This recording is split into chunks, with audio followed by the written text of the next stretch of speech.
type of game do you think? I mean, it was very tight down there early part of the season. Similar, do you feel, tomorrow? I'm not quite sure, because certainly I watched a lot of their games recently. I watched our game back that we played them at our place, and I recently watched the Brentford game, which is one of the most open games I've seen in quite a while. So I think particularly at home they really do throw caution to the wind and go for it and are really aggressive. So yeah, it could make for a really open game.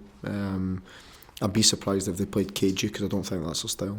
We have just mainly focused on how ourselves, the same as we did when we played last weekend against Ipswich, and I think that worked really well for us. So we've done the same, and obviously we know their strength. We know up in front the whole 4 players that play up in front, they can cause issues if they're at it. So I think we would need to be strong at the back, and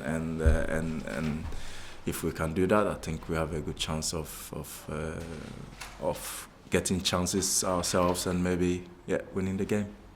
It's interesting you talk about players, up and coming players desperately trying to get into the Premier League. It's kind of the same with clubs as well, isn't it? Sheffield Wednesday have chucked a load of money. I mean, people say that you guys have got a load of money because of the parachute payments. That there are a host of teams in the Championship bankrolled just to get in the Premier League, and you are coming up against that. I know, it's not easy. They have, I think they have 6 strikers or something.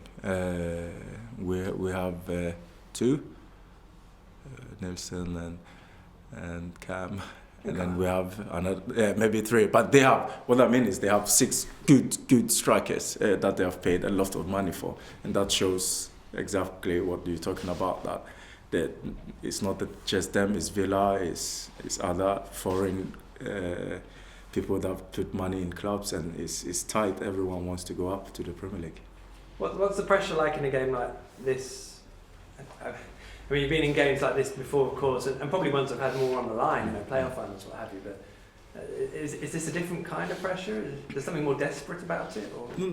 It's not desperate. I think the pressure is there because we know it's one of the chances to catch the team that's in front of us, and we know we need to perform. So it's a good pressure, not like one of those where it's desperate. It's not. It's a good one, and we are really looking forward to it.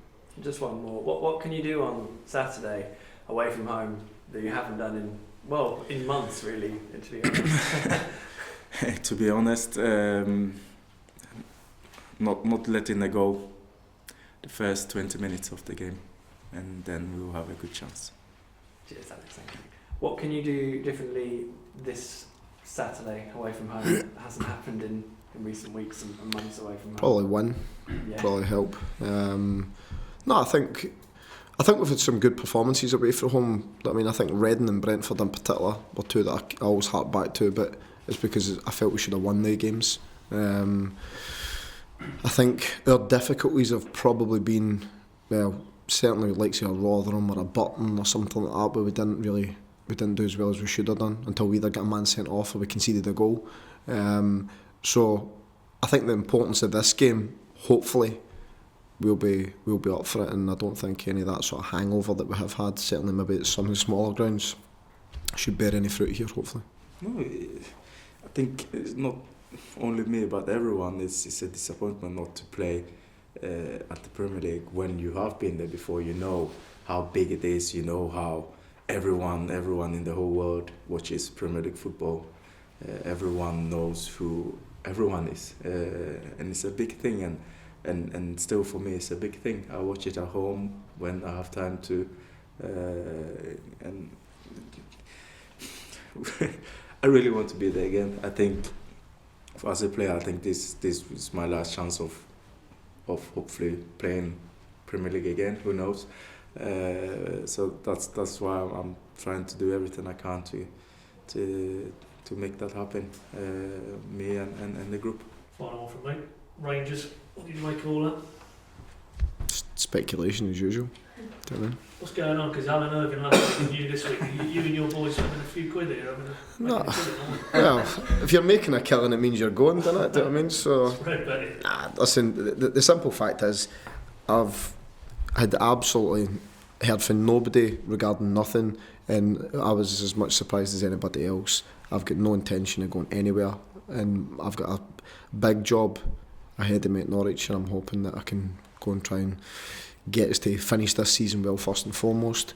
And I think, well, I'm really hopeful for the future with some of the younger players we've got coming through as well. So my sole intentions are on that.